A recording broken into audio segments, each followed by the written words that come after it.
Good morning, everybody. Out here back on the ponds. See if I can't catch some bass this morning. I'm going to try a little top water first. I don't know if it's going to be warm enough to do that yet. But it has been pretty warm the last couple of days, so it should warm up the water enough, especially on these little shallow golf course ponds. So we'll see how it goes. I'm going to try out the Buzzbait first thing this morning. And let you know how it goes. Stay tuned.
Let me tell you a little bit about what I'm doing here.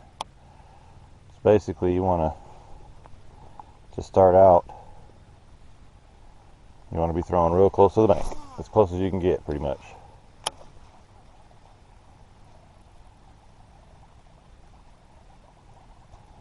Because the bass are going to be sitting a little bit off the bank.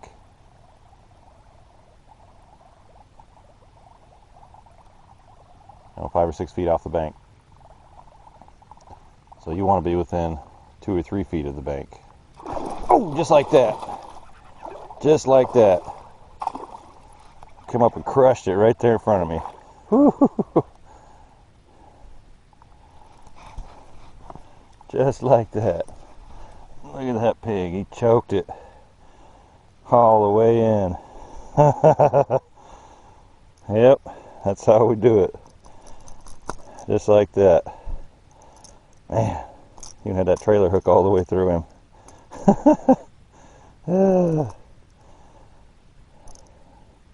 So like I was saying, you want that bait to be within 2 or 3 feet of the bank. Did I say that right? The bank? Yeah, something like that. Anyways, because basically, like I said, the bass are going to be sitting about 5 feet off.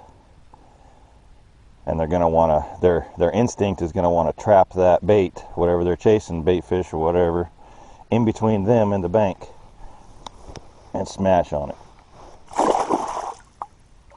Sweet. Look at that. Buzzbait bite in January. The middle of January. That's awesome. And as you guys saw, it pays to cast in the same spot multiple times. Because maybe they don't want to bite it the first time. Maybe you're just going to attract them. Maybe they're about 10 feet out and they hear it coming by a couple times and they scoot closer into the bank. They see it that third, fourth time. They're within strike distance and bam, just like that one just did.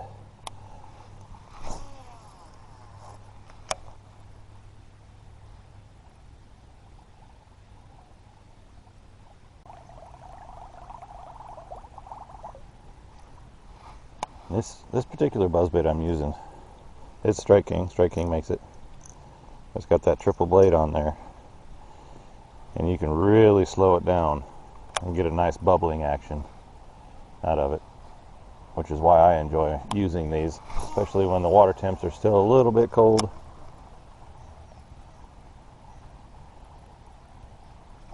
Oh, just like that. Oh, Oh man, I lost him. Dang boy. Man, that was a good one. That's probably about twice the size of that first one I caught. I don't know if I hooked him. We'll see if I can get him to bite again.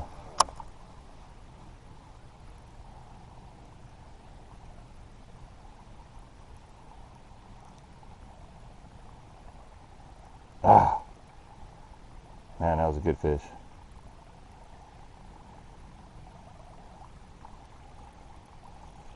Like I said, a couple of casts in the same spot. I rolled right by there the first time. He didn't do nothing. That second time, he smashed it. Little sucker. So I can get a little closer and get right along the edge there.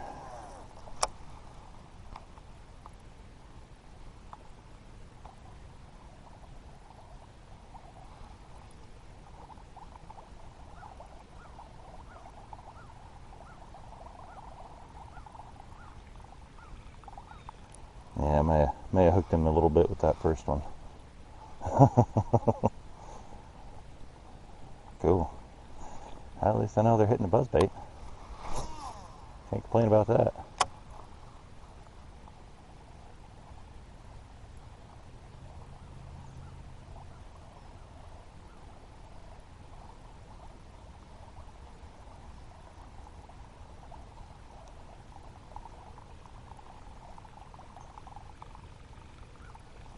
Now this is just a little FYI for you too. In that same situation, you can do it from the bank, but I was going to say out on a boat, something like that, you come across a situation like that,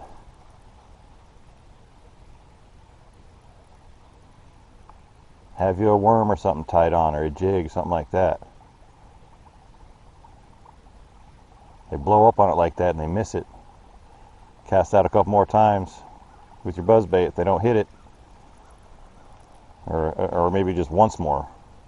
Heck, you don't even have to cast out another time. If they miss it the first time with your buzzbait, grab your jig, grab your worm, throw it out there, same spot. Work it slow. Slow it down. And you got a lot better chance of catching that same fish that blew up on your buzzbait. Because he's hungry, obviously. He smashed on your buzzbait, but didn't quite want to commit to it. Throw something a little slower out there, a little bit of an easier meal for him. And you got a lot better chance of catching that fish. That was a pretty good blow up over there. I don't think that was a crappie.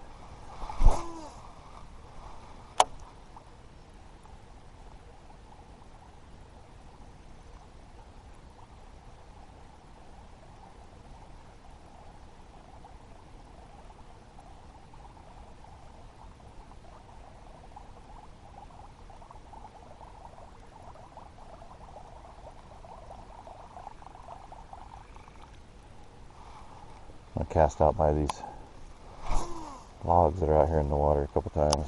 Oh man, backlash. Oh, you backlash. I hate you.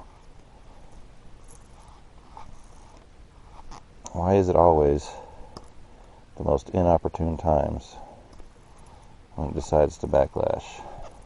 Like for instance when you're using a buzzbait and you want that bait on the top of the water, but it's made of metal and it sinks.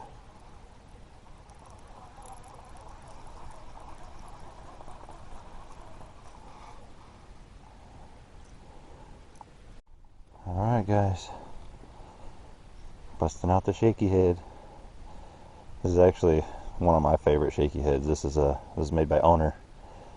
It's a football head, but it's got this little flat part right here on the bottom of it.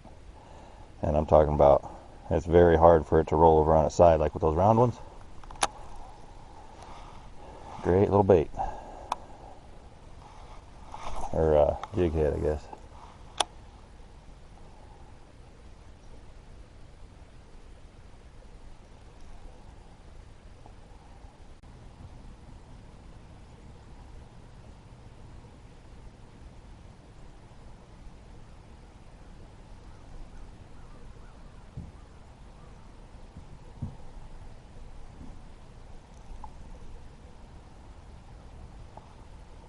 There he is. Got him that time.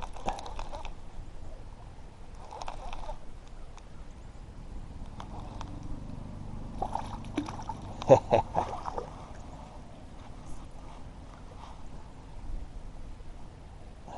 that's how we do it. Ooh, just barely had him too. Little guy. Still fun. We'll get bigger.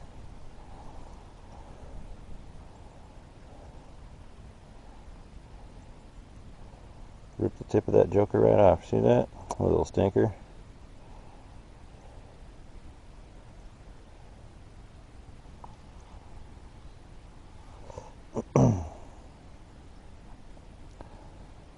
But if you guys, I mean, there's your jig head, the little twist lock keeper on there, pretty sweet, nice sharp hooks. Oh yeah, owner makes those. Of course, you get the Biospawn plasma tail. These things, this little tip floats right here, man, and with that skinny part right there on the tail, this thing just, man, it's got some great action in the water. But I think I'm going to continue on down the bank. Oh, one just rolled right there. That's probably a carp. There's a bunch of carp in this pond too. But I'm going to go down and work down the bank with that buzzbait, see if I can't scare something else up. Love them blow-ups.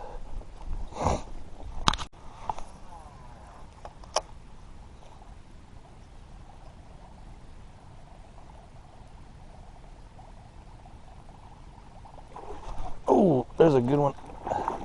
Yeah, buddy. Smashed on it. Ha ha ha ha ha ha. Oh no, dang it.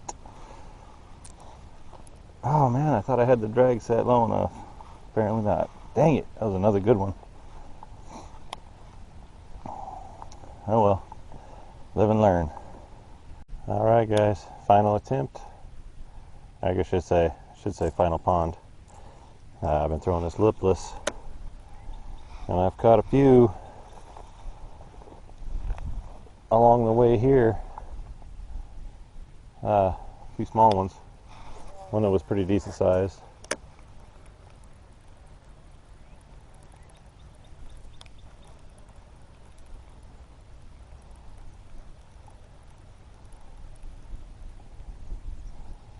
This is my final springtime bait I'm showing you guys.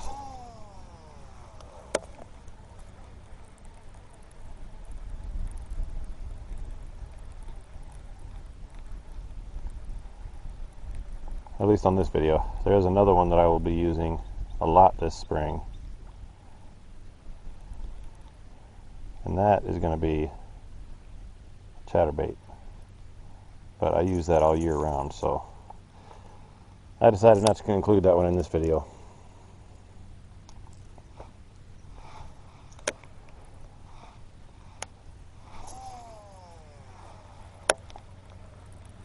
Man, this thing just casts a mile. Barely even lobbing it out there, and it just flies.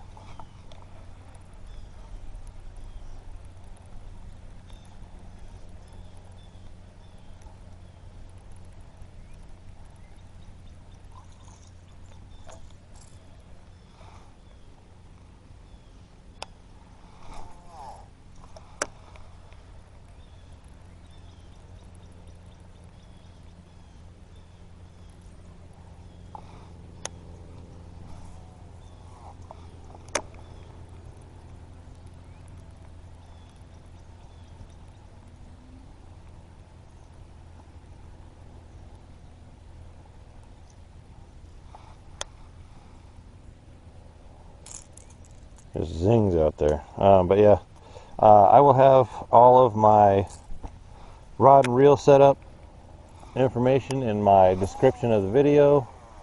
That's why I haven't really gone over any of it with you guys on the video, because I'm gonna put all that in the description.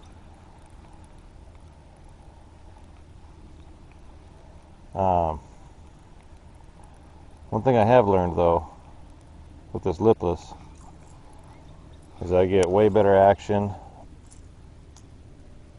and hook sets essentially with using a medium rod. This is just a Garcia Blackmax. This is one of the first casting rods I ever bought, because I didn't have one that was set up right for fishing lipless. The only other mediums I have are crankbait rods, and they have that moderate tip on them, which I think this one does too, because it doesn't really, it's got a pretty parabolic bend to it.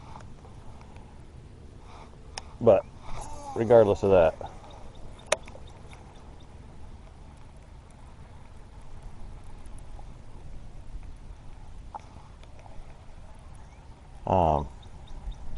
seems to be working pretty well for me.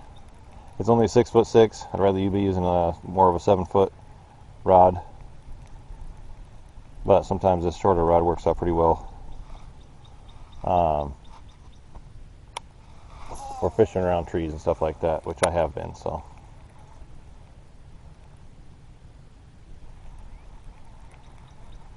So it's been working out pretty good. But anyways, thanks you guys for watching so much. I appreciate it. Man, I cannot get this thing to swim right either.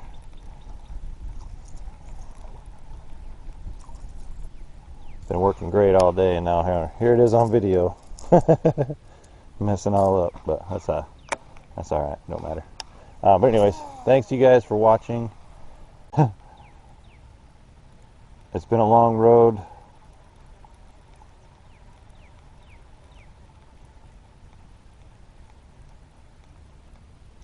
Trying to get this channel up off the ground. And I appreciate all you guys watching me.